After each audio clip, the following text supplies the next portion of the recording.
سلام. فصل 4 از کتاب Applying UML and Patterns آقای لارمن رو با هم مروری داریم. امیدوار هستم که سوالاتتون رو در سایت مطرح کنید و نقاط ابهام رو نذارید زیاد باقی بمونه، چون ما در این فصل سعی داریم که به شرح مرحله انسپشن از یونیفاید پروسس بپردازیم. در همینجا لازم هست اشاره بکنم که انسپشن یک آغاز هست و منظور همون مرحله سایه نیازمندی ها در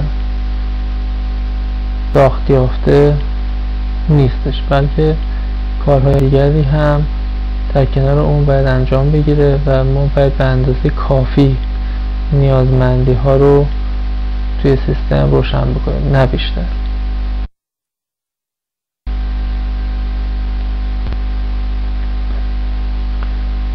در مرحله انسپشن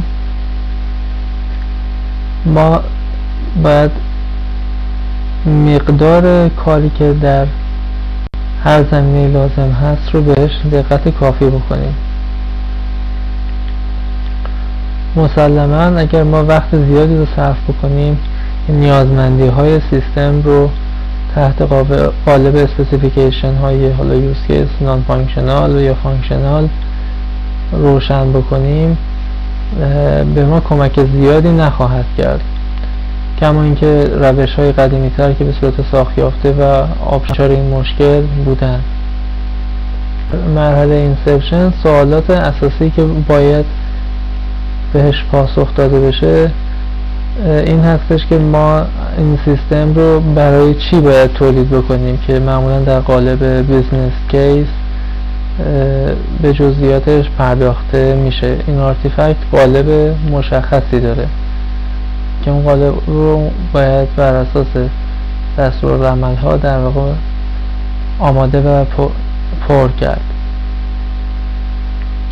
ما باید حتما روشن بکنیم که آیا تولید سیستم امکان پذیر هست یا خیر. ما برای تولید سیستم نیاز داریم که چیز رو بخریم یا اینکه باید حتما خودمون بسازیم. حتی ممکنه ما بتونیم کل سیستم رو یک جا بخریم و فقط خدمات پشتیبانیش رو در واقع نیاز داشته باشیم که تغییر در نرم افزار داده بشه. ما همچنین باید بدونیم که هزینه تولید نرم افزار چقدر خواهد بود.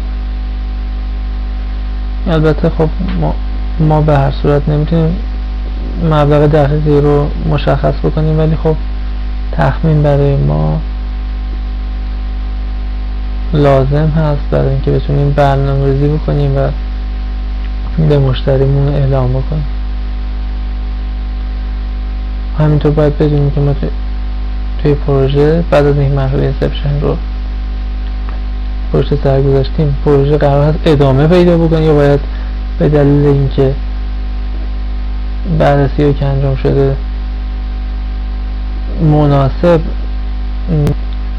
نباید کار رو ادامه.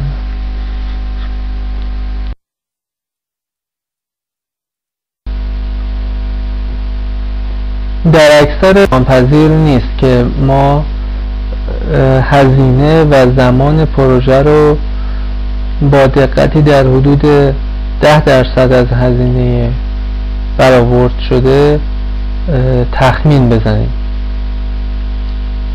این به خاطر ماهیت پروژه است. در واقع در مرحله اینسپشن به صورت ایدئال ما میتونیم در اکثر سازمان هایی که براشون نرم افزارشون رو مورد بررسی قرار میدیم که چه سیستمی رو مورد نیاز دارن و از نظر امکان سنجی هزینه چه مقدار باید هزینه بکنن،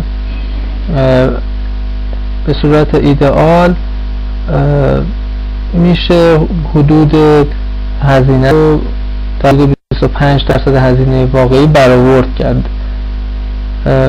ولی خب اگر نیاز باشه که دقت بیشتری به دست بیاد، لازم هست که بعد از مرحله اینسپشن در مرحله تولید الابوریشن یک یا دو تا ایتریشن هم برای اینکه تخمین بهتر و دقیق تری به دست بیاد انجام بشه و ما رو به جواب دقیق تری برسونه و اون موقع مشتری تصمیم بگیره که آیا میخواد پروژه رو ادامه بده نده یا هزینه پروژه براش امکان پذیر هست